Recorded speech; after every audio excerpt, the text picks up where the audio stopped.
First, go to Play Store.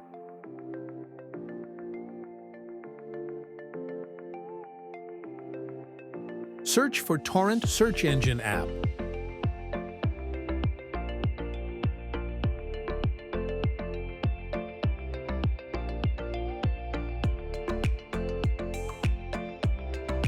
Install the app.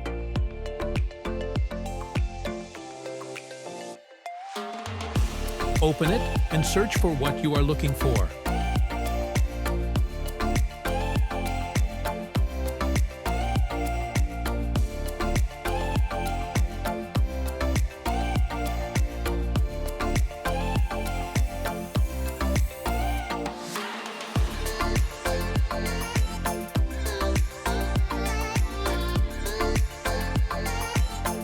Click on the torrent file and copy the magnet link.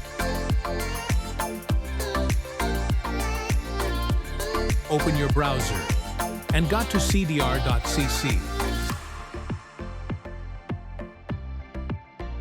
Paste the magnet link here.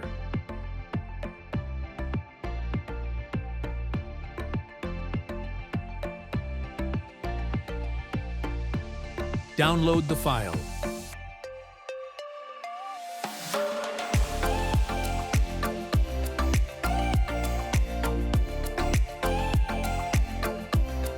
Thank you for watching. Share and subscribe. See you with another video.